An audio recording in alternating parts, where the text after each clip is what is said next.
Hello and welcome to Oz by Drone. I'm Greg. I'm John. Morning, everyone.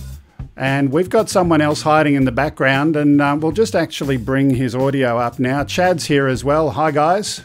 How you doing, guys? Waiting in the corners nice and quietly. So Chad is hiding. He's sitting over in the US at the moment. He's joining us from, I assume, your hotel room there, Chad? My girlfriend's house, so I guess you could call it a hotel room. You could call it a hotel room. Let's not go there. Anyway, look, thanks for joining us. So we're going to get started, and let's get into the news. Let me see if I can find... Lots of news this week, everybody. Lots of great news. It's been happening. If you're interested in what you can and can't do with your drone, lots have happened this week. We finally had the release of a Senate report. We've been waiting 2 years for this in Australia. And it's about a 150-page document, I believe, but it's summarised down into a few simple, if you like, recommendations.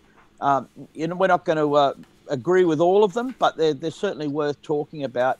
And, of course, you won't know whether all of these recommendations will be taken up and taken into legislation, of course. Some of them are actual constitutional changes in the laws of property within Australia and challenge actually international law on people's property rights. So some pretty serious stuff coming out of the Senate report. But anyway, more to come, and we want to hear what you think about it. Yeah, absolutely. And we're going to have some surveys a little bit later on. So it'll be live survey, so please stick with us. But before we do anything,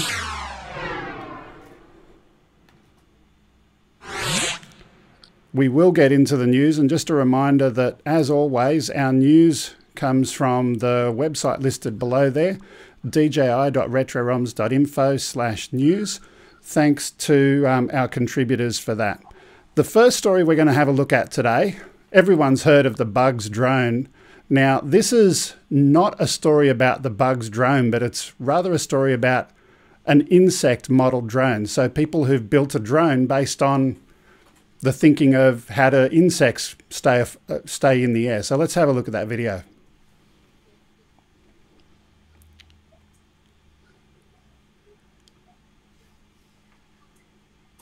We're missing the audio. Apologies for that. We're missing the audio.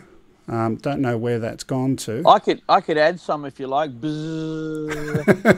Yeah.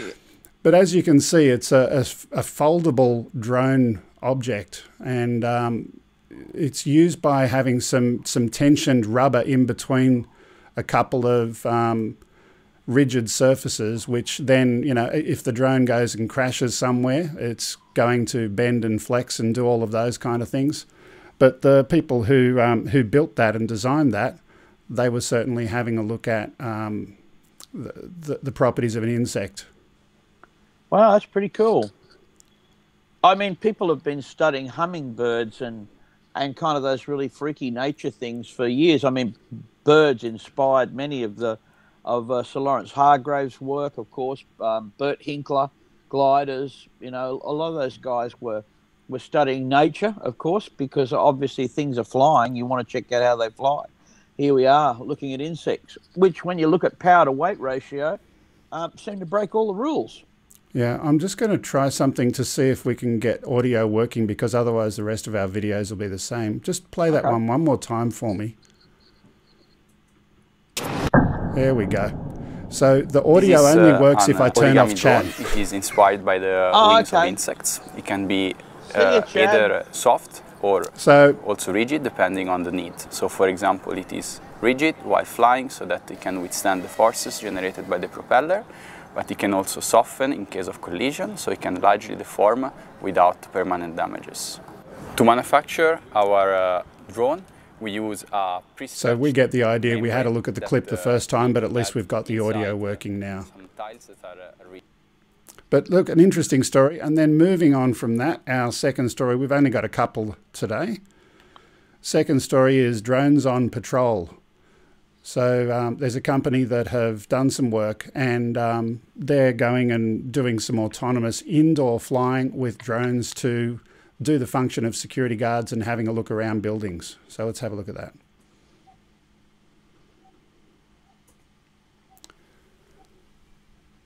Now, the interesting and notable thing here, this one doesn't have any audio, so it's not your fault, Chad.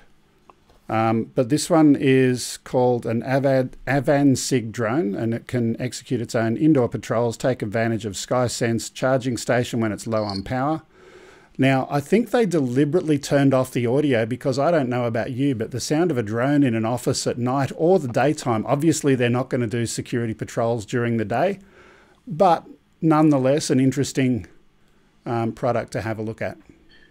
And one of the things you're going to see in the future, which will be, is the various ways of not having GPS. So I looked at a couple of technologies for managing warehouses. So when you're doing stock taking, and you've got these massive warehouses where you've got things piled up, 10 meters into the air, and you've got a stamp on it, rather than dragging a ladder around and sending someone up, you can use the aircraft to just fly there. So interesting ways of doing that. Even a simple VPS, a visual positioning system, will follow a red line on the floor without too much drama. Doesn't have much in the way of altitude referencing.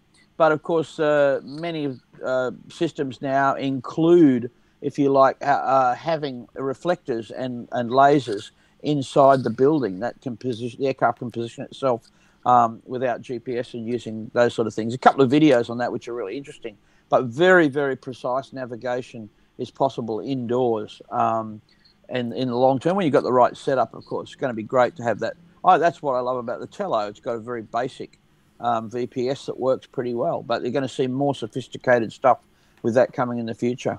Absolutely. And our next topic, moving from that, so busted. So this is the use of drones to film and photograph and document some illegal tobacco crops in Katherine. So an Australian location. Let's have a look at that. You can't grow tobacco? Without permits and licenses. And look, you know what? Ultimately, they're not paying tax. That's the only thing the government cares about. That's what I was going to say. That's all it is, isn't it? Yeah. You can't make anything that we want to tax. Yeah. Yeah, well... So Chad was asking in the background, because we can't hear him, because otherwise we don't hear the audio, and there is no audio at this point on the clip, but it does come in a few moments. But Chad was asking, is it an invasion of privacy?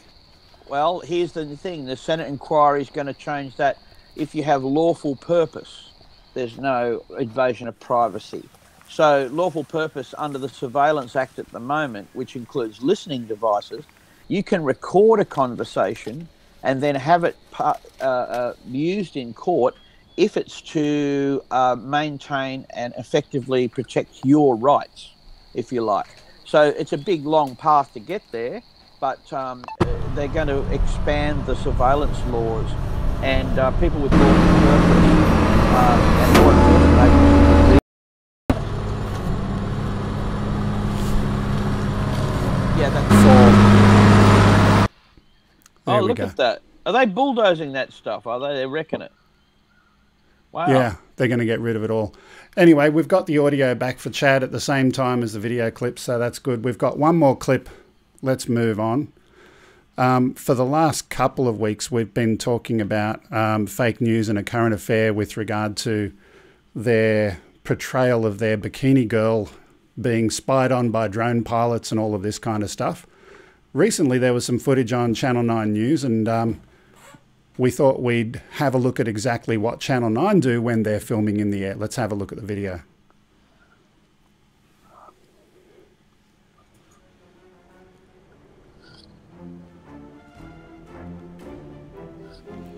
So this is John Ibrahim in his house being filmed. Now, granted, he's not your average bikini girl in the backyard, but as you can see, they're filming into his bedroom, into his lounge room, and so on. Yep. Now, when does privacy and being a peeping Tom end if Channel 9 on one hand criticise, drone pilots supposedly for being peeping Toms, which is far from the truth, and then themselves they go and start filming in someone's home, in their windows and doors and so forth. Well, you make a good point. I mean, you look at that video, you can't argue, and I wonder, they've got a zoom camera there, so we might not get to catch them on the 30-meter rule. That's definitely a zoom camera that you're using. So, provided they fly, and this makes the point, provided they fly under the rules, with the rules. Well, I mean, that wasn't flown with a consumer grade drone. It was either from a chopper or it was from a industrial drone, or maybe an Inspire with a zoom camera or something that you're going to need to have a license for. So they've been filming out of helicopters for years, and into that sort of situation. There's no different. It's just another aircraft. So, you know, that there's, I suppose, by what you do with the images makes it a breach of privacy. And there you go. There's no question there. They're broadcasting them. At the end of the day, like you said, we've been able to do this kind of thing for well over a century, more than a century in various ways. It's just that now we've had this whole stigma of drone has made people worried about it. Just like people have been able to take pictures of you with a camera for a very long time, and when these smaller digital cameras came in, all of a sudden people became worried about it. Thanks to the media, who are doing their best to try and make it all look scary, but the media themselves are the ones that are breaking these very rules that they're telling everyone to be worried about, which is kind of laughable. That's right on. Exactly. That's what it is. Exactly. Yep. Anyway, look, let's move on from there. And Chad, we did bring you in early, but thank you for being here as our guest today. That's okay. I asked you specifically to come in today because we're going to be reviewing the Senate Enquiry report today.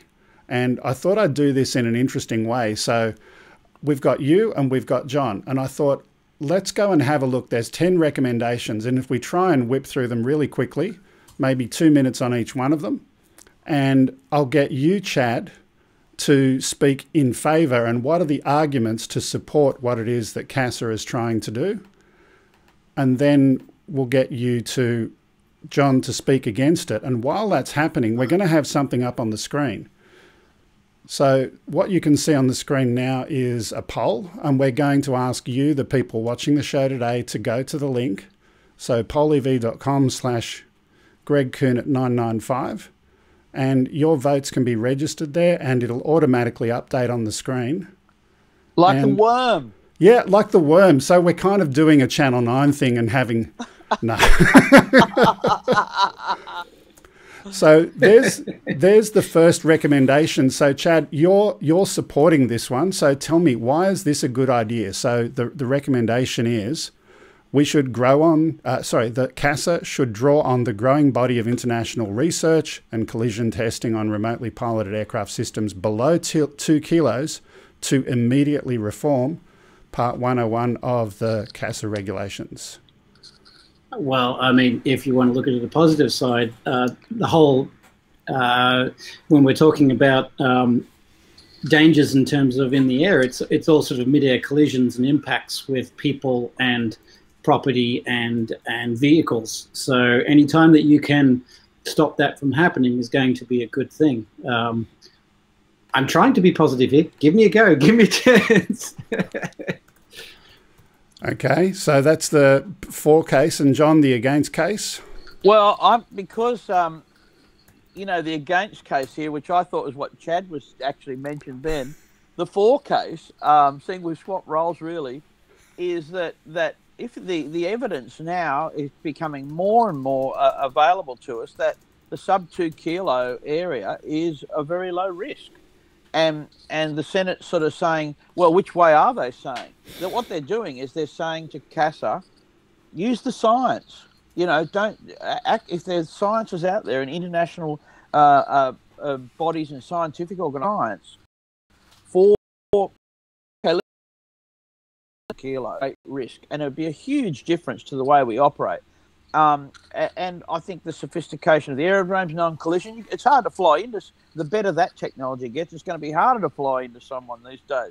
But having said that, my point is not to actually go too much into the rules, but to say I agree that with the Senate there that they should use all available science when it comes to working out the kinetic energy in aircraft below sub 2 kilo aircraft, and use that to deregulate and open access to those aircraft categories. Aircraft category.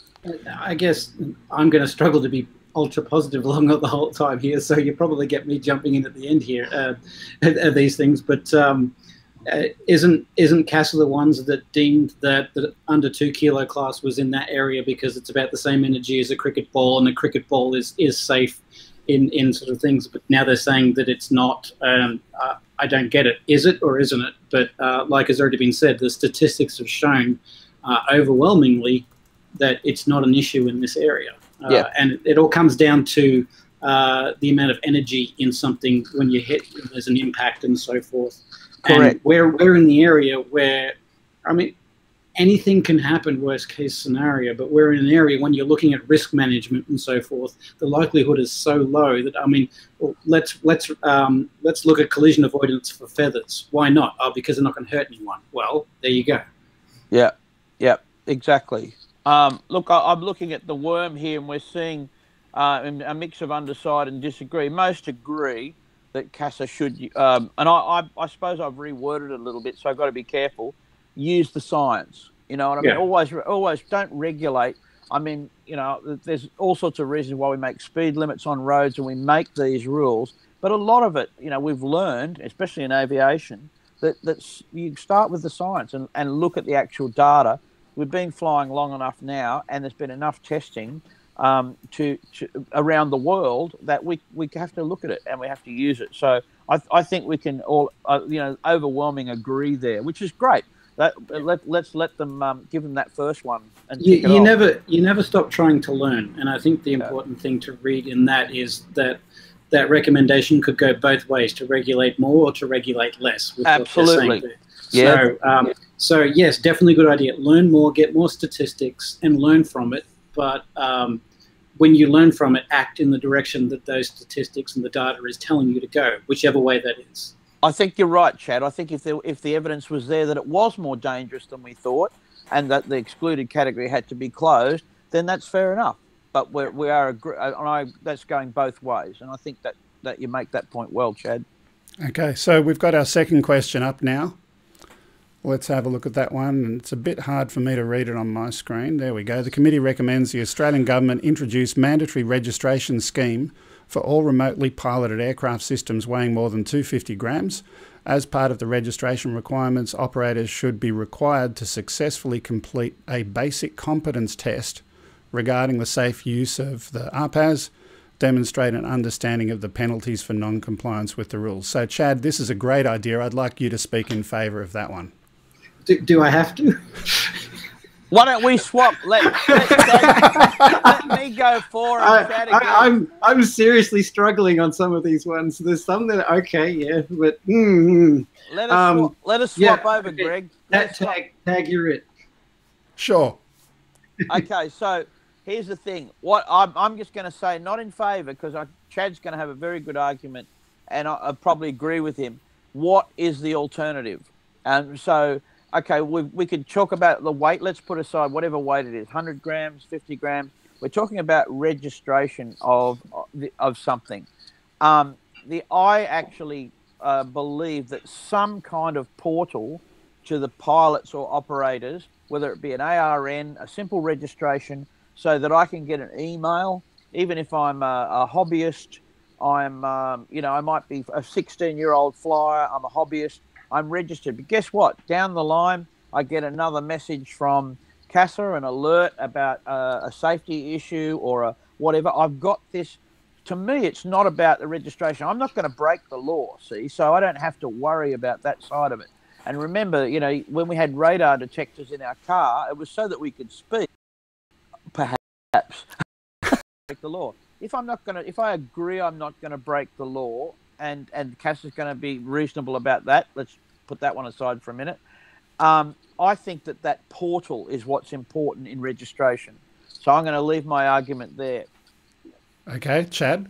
Oh, look, I definitely agree that there's some positives there, and I agree with what they're stating there. I think the big thing that's glaring for me is the weight limit. Once again, it comes down to energy conservation, like how that weight dissipates in an accident or an incident and so forth. And having to do all this for a 250-gram aircraft to me is just freaking laughable. I mean, I know 8-year-old kids out there that are flying stuff that's 500 grams. And when I put my point across, I'm also coming from the FPV hobbyist side of things. So where I come from, my group of people, we don't just buy something from JB Hi-Fi and go and charge the battery and go and fly it. We have to build it. We have to tune it. By the time you get it in the air, you have an intimate knowledge with it, and then you have to learn how to fly it. So we don't have any of these automated systems. It's all completely manual. And then when these guys they're very basic, being able to even hover these things, they have far more experience than so many other people out there. And my experience comes from, I'm currently in America, where you currently have to register and so forth. And I can tell you from experience, because I'm registered here, it's done absolutely nothing. It's achieved nothing. What it's done is it's been a big money pit for the people that had to register. The people that don't want to register don't register. They've got no way of enforcing it. Nothing seems to be happening. Can I throw in a question, Chad? Can I throw in? Is this potentially something that could be used as part of the first step towards an altitude management and so forth system where your aircraft is broadcasting a registration plate or something like that? It possibly could be, but once again, I come from the hobbyist side of things, which is very different to what your DJI stuff is. We have none of that. Like, not remotely any of that. And there are people that are going to flat out refuse to put that on there because we're trying to get the weight down for performance reasons. And it's like that kind of thing. From a DJI, I can understand, but from my area as a hobbyist, we look at that and we go, okay, cool. So you register me or you register the drone. You guys have no idea what's what, and you can't control us and so forth. And if you try and bring in rules, then half the people are just going to buy directly from China, or you won't be able to stop them. They'll continue flying. Yeah. I can see where it's going. It makes a good argument to a certain weight, but to me that weight is a lot higher when we're talking about some of the bigger commercial stuff. That you need to be a bit more careful. You need to be able to track the aircraft. You need to be able to. It becomes more of a full-scale aircraft. Let me just ask one more question then. So registration, I'm trying to see both sides of it. Is there merit in saying registration is good? If you're a hobbyist and you don't have your GPS, we're just going to transmit the location of the controller so that it's serving not the exact same purpose, but giving an idea of where there is an aircraft. But once again, how do you go ahead and do the transmitter and so forth? Yeah, there is cost involved. There is cost involved. There's no doubt about that. But if you can do it without the weight in the aircraft, it makes it a little bit more manageable, more achievable. I just see, particularly from the hobbyist point of view, I don't see where it's going. I don't see what it's trying to achieve and how they can possibly achieve it in any practical sense. And the whole basic competence test and that sort of stuff. I'm not talking about a $1,000 DJI product. I'm talking about stuff that the kids are making, and I don't see how the government is going to enforce that or get people to do it. Well, speaking of a competence test, so this is recommendation number 3 of developing a tiered education program. John, do you want to speak in favour of that one? Well, separate to registration. First of all, I want to clear, because they're going to tie them together, and I don't think that that's necessarily the right thing to do, because I don't think it sends the right message about getting registered. You register and you get educated. I think we should be sending a strong education message. How they decide to tier it, I mean, you know what we have primary school and high school and tertiary. We tier our education. We as we become more educated, we layer it and so forth. You know, again, what are you going to put in place?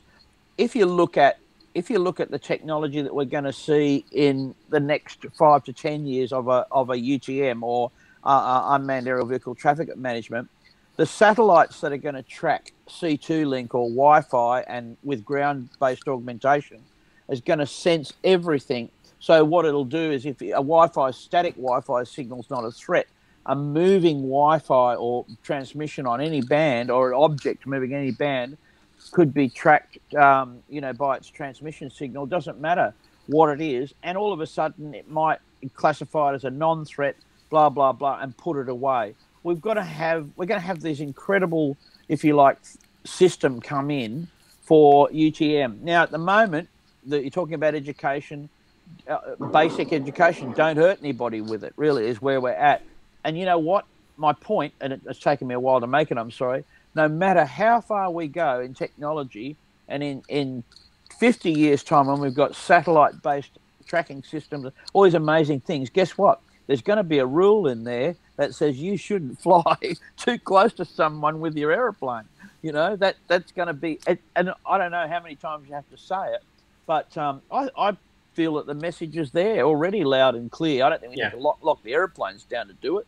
I mean, we know that. If you don't know that... I think the message is there, and certainly the responses in the poll, it was 50-50 a moment ago. We've only got 7 responses, so anyone else there, please do respond.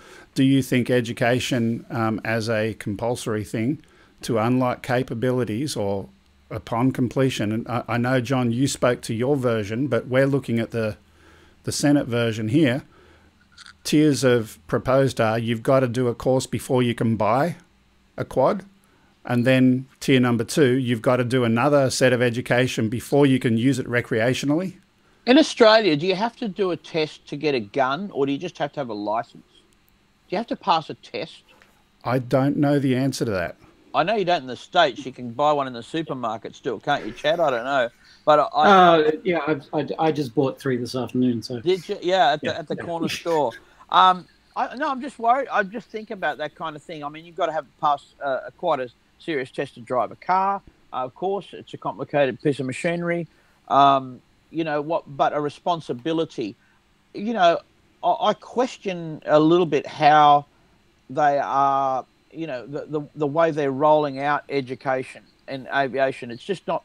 We never had to do that in manned aviation. It's just not done like that. You're a part of a fraternity that says, you know, we all do the right thing. I mean, and I'm seeing there's certainly an area for education in terms of understanding not only how to fly your drone, the limitations of your drone. And once again, this is me coming from the sort of the hardcore home-built hobbyist side and looking into the DJI side.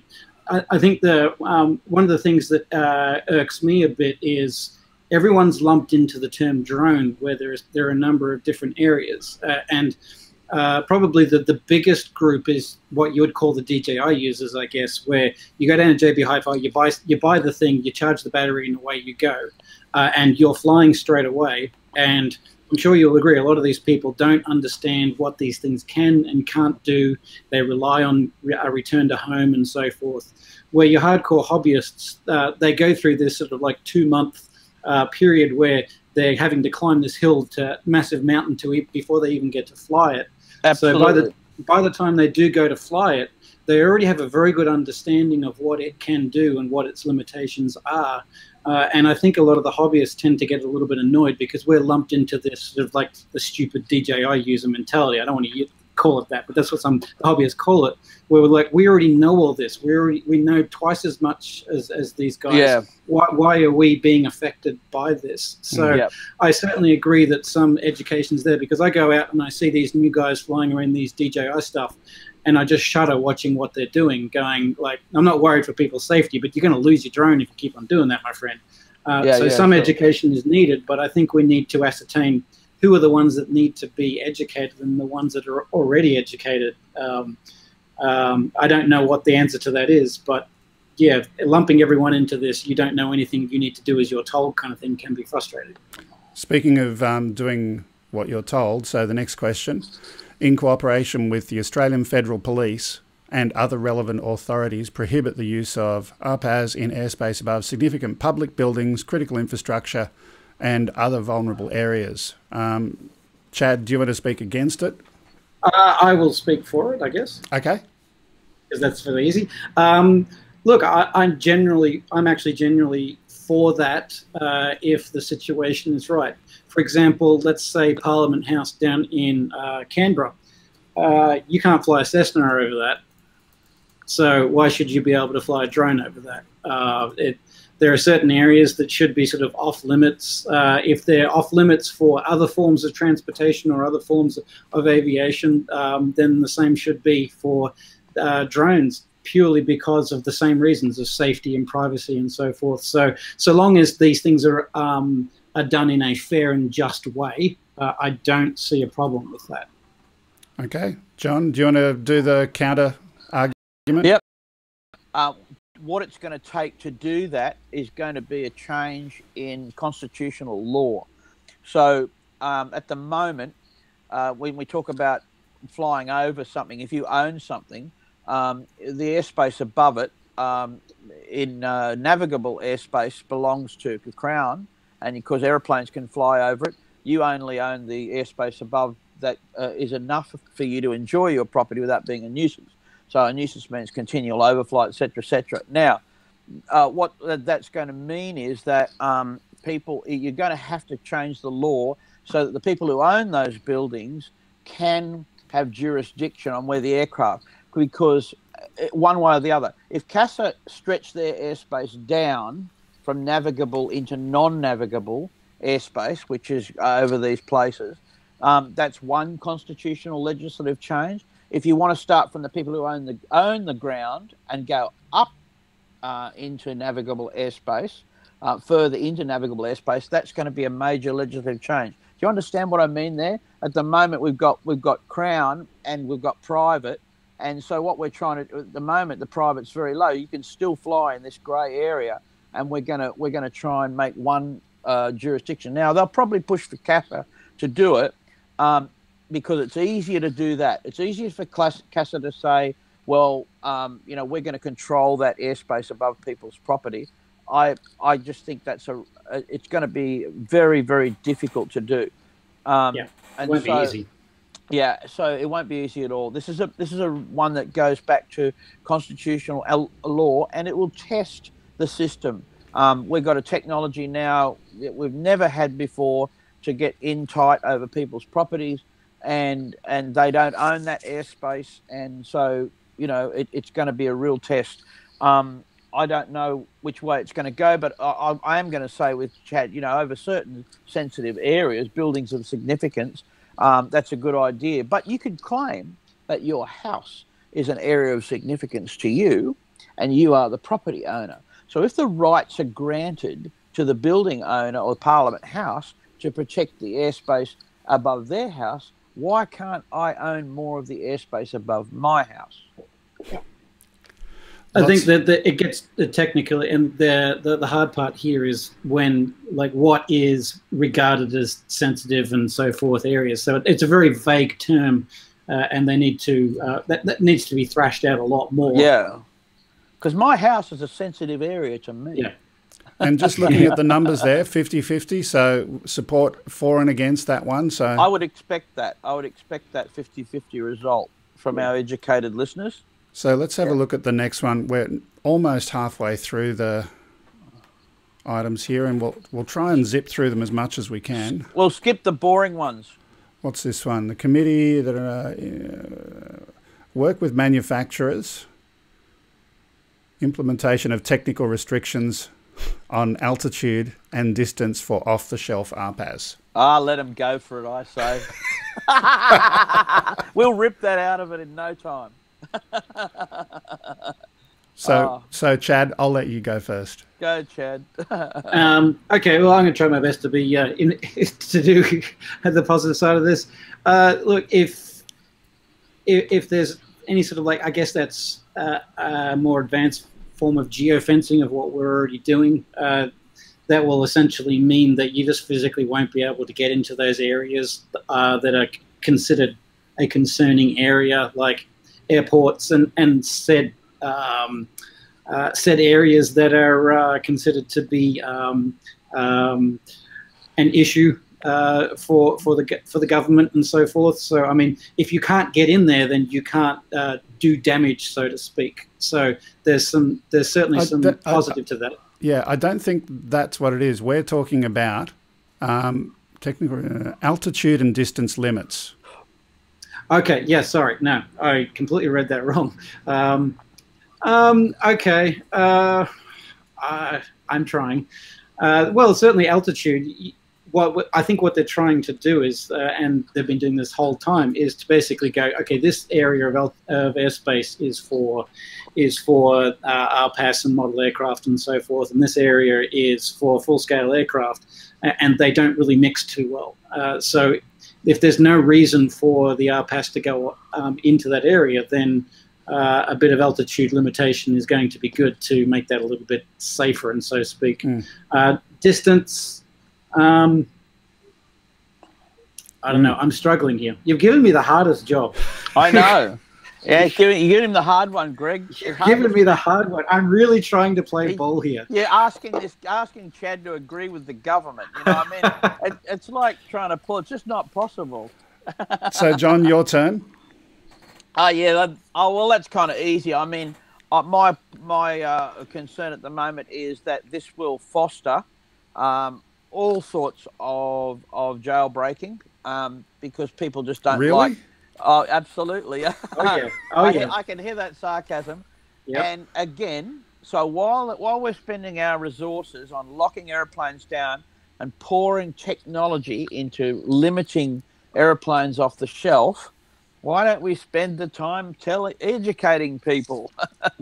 You know, you're not going to stop people from doing something that they want to do. They will find a way around it. All you can do is give them the information to make the required decision. And those people who decide that they don't agree with that, if it's against the law, they will get caught eventually. Yep. Can I just suggest carrot and stick? We talked about registration before. Just imagine if there was a system where you could apply for, I want to do X, and you press the button and your registration, it's linked to you, you're doing something, and all of a sudden those technical restrictions can be replaced if you've got a justified case that's been sent in the app. Well, we have that at the moment in sorts, you know. I just read. Yeah, but I don't. Yeah, we do, but that's through a manufacturer, and that's wrong. It needs to be through the regulator or whoever they're going to delegate to look at that. That's never going to happen, because get this about the regulator. Although the regulator's working with the manufacturers on it, they say I mean, again, they're expecting. Hopefully, they're expecting. They put the rules down and everyone flies to the rules. If you don't fly the rules, then you get a fine or you lose your privileges as a pilot. And that to them is the simple way to work. You know, limiting. The problem is that when the regulator starts working with and policing restrictions in the aircraft, we're going to have the situation where one day the aircraft was either geo-fenced in some way and couldn't save someone's life. It was geo-fenced in a way that caused a hazard. The geo-fencing technology itself caused a problem, a safety issue of some kind. And it's not. If you look at it closely, you can see examples where that might happen, depending on where it goes. The regulator can't have anything to do with that. They just won't do it. It's too risky. Yeah. I personally don't want to get into an aircraft that won't let me fly where I want to fly, a full-scale aircraft. So the same thing happens with the drones. I mean, like the perfect example is like your Airbus-style aircraft where they will limit you to do certain things and it won't let you go past a certain roll rate. So if you continue rolling it, it sends out a warning and goes, no, you don't want to go past that. If you continue trying to roll, it goes, okay, no worries, your aircraft, have fun, turns everything off and goes, that's Airbus. If it ain't a Boeing, I ain't going. So we've got through half of the questions. What I'm going to propose, so next week we've got still to lock it in, but Greg Tyrrell from AAUS. Yeah, great. It'd be good to have Greg come along, and maybe we'll get through the second half of the questions with Greg being the devil's advocate.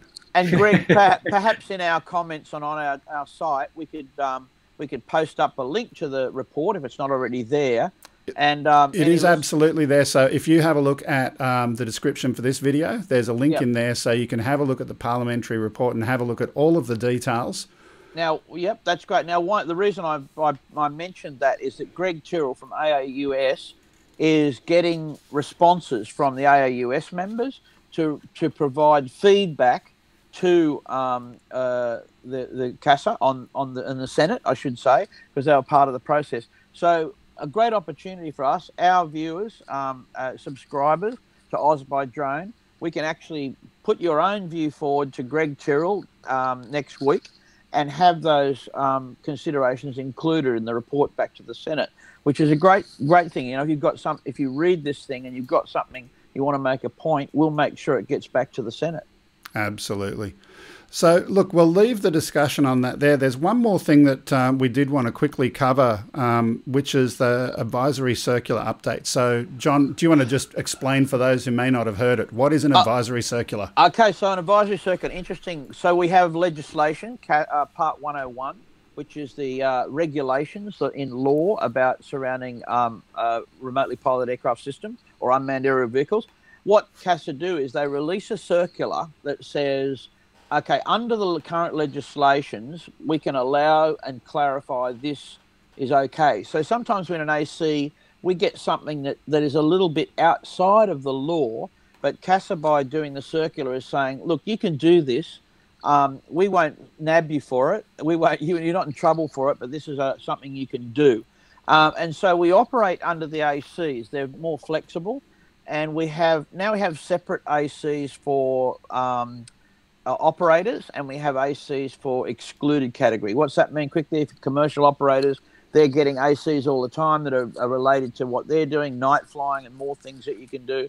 Excluded operators and recreational users, which is most of us, are getting ACs now which clarify things like around flying around non-controlled airports. So the only thing I want to say about that is not a lot of rule changes. The one that's maintained in there, which is really interesting, about heliports. When you're flying near a heliport, all you need to do really is make yourself aware in the best possible way of any manned helicopter traffic in your area. So obviously if you fly beyond visual line of sight, you're out, that doesn't work, okay? So provided you're flying and you can see the aircraft with your own eyes, you can fly around, these heliports that don't have an instrument approach. And many of the ALAs and many of the authorised landing areas or small airfields and so forth. But line of sight is the key. You can't break that rule. You can't be flying beyond line of sight of the aeroplane and believe that you're able to be aware of keeping separation standards. I'll leave that one there. The AC is worth reading. We'll post it up. You want to grab it and check where that's going as well. But if we have questions about that, there's a lot of stuff in there, and really for the show will get bogged down. And we've got better things to talk about. We got all sorts of things. I did want to share just one point myself, and then I'll have some time for Chad to wrap up in a sec. But the one thing that I thought was really cool is autonomous flight is something that was previously a no-go zone, and there are some words in there. I haven't fully broken it down and analysed it yet, but certainly it's looking promising that, we're going to take off the shackles preventing the industry from going ahead, which I think is good. It is good. The point about that, Greg, that you make is under the new categorisation of types, where we start up unmanned aerial systems, balloons over here, rockets here, model aeroplanes here, RPAS here, blah, blah, blah. You go right down to unmanned aerial vehicles, and in the section where it's got RPAS, now it has an autonomy box, a separate autonomy box, which we've never seen before. And the truth is that autonomous operations, truly autonomous operations, won't be RPAS. The definition of RPAS is a remotely piloted aircraft system. An autonomous aircraft, by definition, a true autonomous aircraft doesn't have a pilot in the loop. That's like a balloon, man. That's a balloon. It's a free flight balloon, but a very smart one. That's what it is. So get that in your head. A rocket is in that same category. It's an autonomous vehicle. When you launch a rocket, there may be ways of steering it that are very, very clever, but man, it's going up, and there's not, you could perhaps call it back to land or blow it up or anything. It's a different class of machine, and so it's going to be exciting. Yeah, but our quads have the capability of being those machines, and so how they work between the two, while ever you've got a pilot, someone watching it, it's a remotely piloted aircraft system, and the autonomous one is going to be exciting. So there's my take as well. And now, Chad. it's a step in the right direction. Anytime that they start allowing things and relaxing things, you've got to give them credit that they're going, okay, we're not just removing stuff, so that they are actually going in the right direction. And autonomous vehicles, whether it be air, land, or sea, are coming, and they're coming thick and fast, and they're getting smarter a lot, to the point that, like, if you believe Elon Musk, in a couple of years, piloted vehicles are going to be a thing of the past within the next 10 or so years. So it's good to see that the regulators are actually starting to think about that, at least, and not just sticking their head in the sand, which a lot of these regulators tend to do for a very long time. So that you got to give them credit there. I mean, people might say, "Oh no, we want more," but a step in the right direction is a step in the right direction. You can't fault them for that. Yeah, absolutely. Okay, look, Chad, is there anything else you wanted to share? Like, why are you in the US? What are you doing there? Are you going to be flying? Any other stuff you want to share while you're here?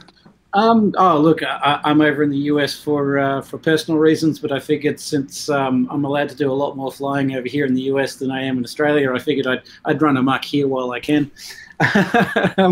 I guess from everything that we've been talking about here with CASA and the new regulations, I think this is one point that I think really needs to be brought up and put in front of CASA so that they fully understand this. They are an organization that are used to dealing with highly regulated pilots and such, and now they are dealing with hobbyists and regular people. And ignorance of the law, you can't have ignorance of the law. I get all that kind of thing aside. CASA needs to seriously rethink about how they write up rules and show it to the general public, because the general public don't know where to look for Part 101. They don't know where to look on the CASA website for ACs and things like this. And they're not pilots that go out and look at this sort of stuff every single day. They're people that just want to go and fly their toy. And speaking of which, we had a comment in the chat just a moment ago. Someone's asking, when will CASA update their app to reflect reality? And I want to make a quick comment on that. CASA's ability to communicate to the non-professional market, there's a big problem there. Even with that app, which I think was a brilliant idea, but it's a really poor execution. The app right now has got, in my area, it's got a heliport at Sutherland Hospital. My sister happens to work in the nursing department there for 20 or more years, and the heliport was demolished and removed, and they've put a multi-story car park there, and it just doesn't exist. Let me just add, if I've called CASA, they can't fix it. I've called Air Services, they won't fix it. I called the hospital and asked them to write to CASA and let them know. But I don't know if they did or didn't. But the point is, getting the data right to let people and make it easy to fly in an appropriate way. CASA, you've done a pretty poor job so far. Oh, look, I've got people that have, in drone groups I've seen, that have done screenshots of the Can I Fly app there, where they're standing next to Melbourne Airport and it says, yes, you're okay to fly. Yeah. As far as I'm concerned, if drones are as serious an issue as everyone is talking about, then apps like Can I Fly There need to be taken as seriously and done as good as Oz Runways. Now, for those who don't know, Oz Runways is a digital version of what pilots have always used for the paper stuff, where they use that for navigation and safety and NOTAMs and so forth. And anything like that needs to be right 110% of the time, because people's lives depend on that information being right. Now, if drones are as serious as these people are saying, then that needs to be the same for apps like Can I Fly There, which any person who takes any kind of drone flying seriously, every single one of them says, don't use that app, it's completely useless. And I'm sorry, that's a joke. It's not good enough. Yeah, if you're going to do these Senate inquiries and then claim that you're going to fine me and get me into trouble for flying my toy around, then you need to give me the information in a practical sense, and the applications that I use that you give me need to work, and they need to be right 110% of the time. Otherwise, you are part of the problem. Yep. Totally agree. Look, thank you, Chad. Thanks for joining us today. Not a problem. I'll let you get onto the rest of your day. Obviously, it's late over there for you. Yeah. But thanks so much for coming along. That's not a problem. Yeah, Chad. Have me. Okay, thanks, Chad. And now we're going to move into, and after all of that, I haven't got my buttons ready to push. So we're going to have a quick review of the chat, if there's anything interesting there.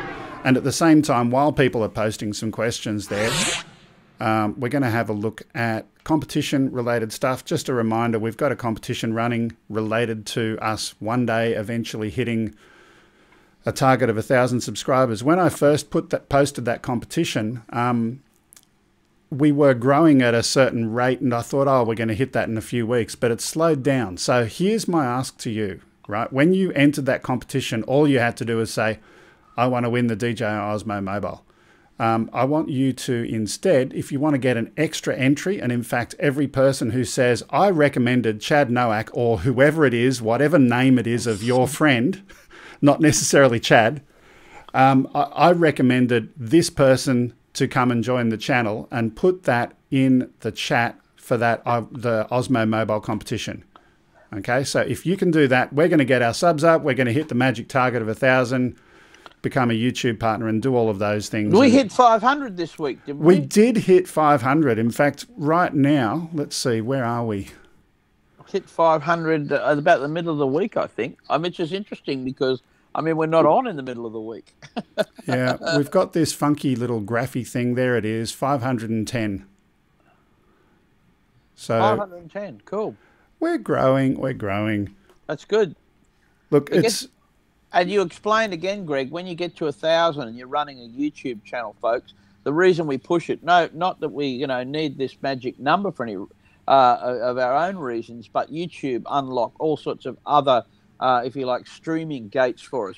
We can get better transmission, all of that stuff. Let me just say, this is my personal reason. As you guys know, who've been with us for a while, we got banned by YouTube at one stage, and you can't appeal, you can't contact YouTube, you can't talk to them unless you're a YouTube partner. So I just want to make sure that if anything bad happens again, that we've got a method of communicating back to YouTube. That's my motivation. There you go. Anyway, all right. I knew there was a reason. Yeah. But let's move on to, we've got, I'm trying to decide what time we got, 11:52. I'll move the discussion. Next week, we're going to, if we have time, because it might be a packed show as well, can I make a living as a drone pilot? We'll move that into next week. Okay, yep. I hope you don't go broke this week, not knowing that, guys, but... Actually, Chad is still sitting in the room on the side. Let's just... Yep. Chad, I'm curious about your answer to that question. We're going to talk more about the non-acro and, that kind of scene, right? Obviously, you've made some money in that scene. Yes. Tell me about that scene. Can you make money? It is possible, but it's not something. There's the possibility for a small group of people that are very dedicated to make a modest living, but it's not a huge market. It's a very niche market. So I'm not going to say no, but a lot of people who would want to do it, I would say you need to be realistic about it. So the more commercial side of things for using your DJI to do take pictures of houses and do news stories and so forth, that's where the real money is. Where the racing side of things is I'm not saying that it's not possible, but the audience that you're catering to is a lot smaller than the general users. So that makes it harder. Yeah. Okay, look, it's interesting to hear that perspective. We'll talk about the DJI side of things next time. And again, thanks for being with us, Chad. No worries. I'm hanging around here. It's interesting to listen to you guys chat. Okay, so what we're going to do from here is we're going to, I'm just going to click that button first, adding someone as a moderator, but that's another story. I'm going to play our videos of the week. So let's click that button and that button. I should be more organized. There we go. So we like to feature video content and not just play it for the sake of playing it, but in the description for this video, you will have a link to every single one of those channels. I encourage you to go and have a look at those channels, subscribe to them, and support those people. But let's have a look around Australia this week.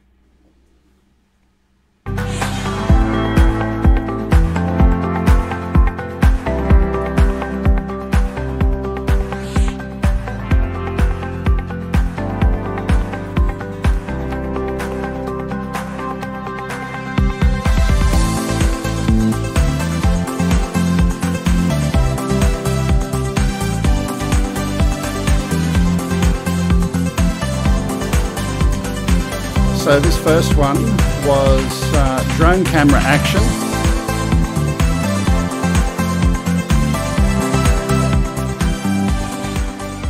There we are, I'll turn that down. Then we move into Queensland, into Kalbar. This one from Azodi Day.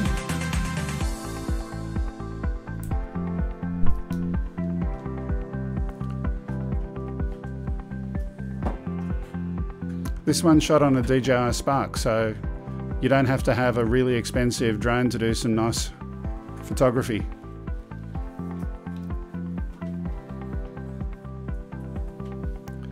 And John, I've put this up on your main screen, so you should be able to see it there now as well. Oh yeah, look. That's good. Lovely. Bit of sun flare. Always looks good, everybody. Love that sun flare. Then we've got Ben.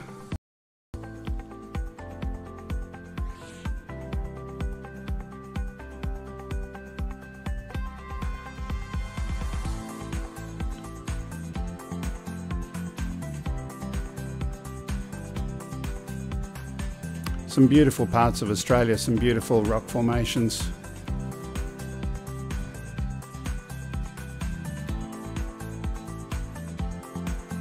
Done both and hang glide, you know, really get FPV. Because to me, I feel like I'm watching that when I'm flying FPV. I feel like I'm in a hang glider, but you know, with all sorts of options and no broken legs. Mind yourself. Yeah, there you go. Heading of this one, So I bought one from Just Tex back there a few moments ago, and I assume in the surrounding areas now.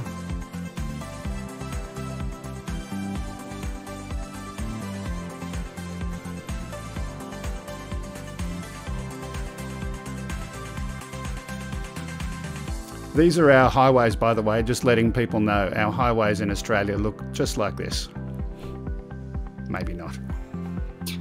Well, some of them. Yep.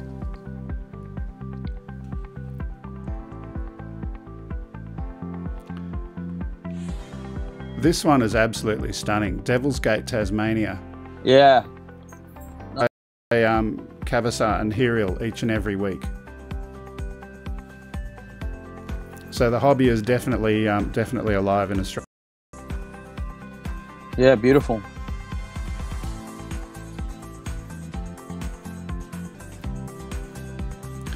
Then in a few moments we're going to go to Cairns.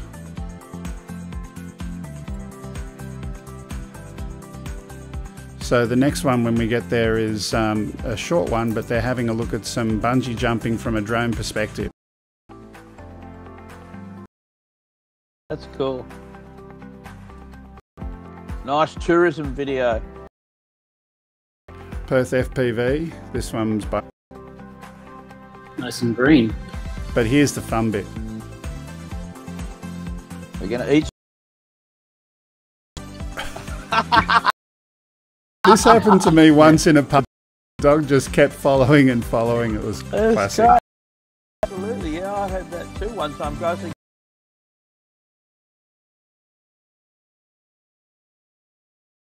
The tourism thing. It's also showing plenty of Australians, different parts of the country that they didn't know existed. That's pretty much true too. Yeah, exactly. Look, I didn't know about a lot of these places, but this one here is the... Yeah, look at that. Wow. Puranulu National Park. Now, I'm going to make a comment that, you know, national parks, I'm sure that he has permission from the national park to fly there because... It is, isn't it? That's great.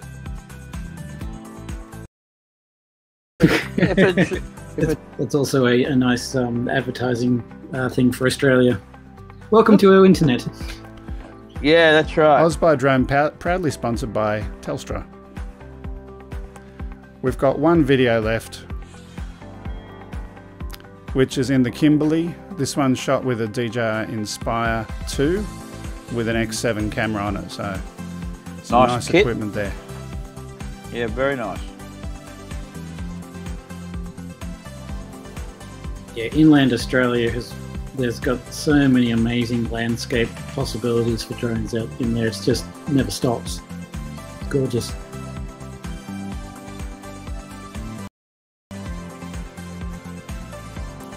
So I just want to acknowledge and thank you very much to Greg for your efforts there. It saves me a lot of time.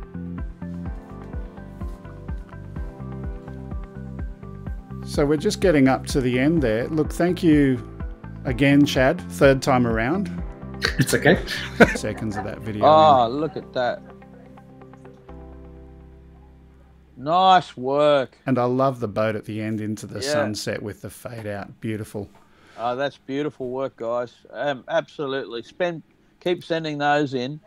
And you can catch those if you want to look at them again. Greg, they're obviously playing back the show, but the links are there, guys. And as Greg said, support the people that are shooting those, and you know, that's really part of the hobby that I suppose, you know, we don't talk a lot about photography, but we've got all our own interests. You know, Chad loves to go fast and turn left. You know, I'm doing work with it. I mean, but there's a lot of you out there that are probably watching this show that really are into creating great imagery, you know, aerial imagery. And, you know, we salute you. That's fantastic. I can't say, you know, some of the shots and the improvement, you know, real smooth video, smooth flying, great reveals, everything. That's all skill. You know, it takes great photographic skill, but also some great flying skills. So hats off to you guys, you know, beautiful work. A drone is a wonderful tool for many different people from different walks of life to personalize what they bring to the table, whether it be flying or videography or photography or the technology side of things. It's like people from all walks of life can come along and sort of make something really cool. Yeah, agreed. Absolutely. So just before we go, let's have a quick look at the chat. Someone made a comment, Bob Brown, that Telstra give 4 or 5 meg upload. I'm only doing a 1.25 meg stream, so it still should work. But even with 1.25 meg, it still buffers. So congratulations to living in Australia. We've got a beautiful country, but our internet sucks. Yeah. Jazz Ariel, I love shooting targets in Texas. Creative names for Telstra back in the day. Yes, there were, weren't there? Big Pond, the slow puddle muddle from Lloyd. Let's have a look. Anything else here? Lots of good comments. Look, we'll leave it there for today. I'll just finish with our regular announcements, which is if you would like to subscribe to the channel, if you're a first-time viewer, please do press the subscribe button and do hit the bell as well. If you don't hit the bell, you won't be notified when we're going live. Second one, please do have a look at our Facebook page and, you know, like that page, subscribe to the page, etc., etc. We're also on Twitter. If you want to follow us, theoretically, YouTube does an automatic announcement to Twitter, so you should be able to see that as well. There's our postal address. Ken Heron, as I've said before, does the candy exchange. You know what would be interesting is just from some of the viewers around, send a postcard. Say hello. I'd love to see something from where you are, so that'd be cool. If you've got anything else you want to send physically, there's the address, 5/127 Princess Highway, Sylvania. And as always, if you've got a video that you would like us to share, upload at gregkuhnert.com. If you send a link to the video, do not send the video because it will not be received. It'll be too big. Just send a link to something on a social video streaming site and we'll pull that down and have a look at that. That's all I've got for this week. It's been fun. Thank you, Chad. Thank you, John. Thanks, everybody. Thanks for joining us. Thanks, Chad. See you next time.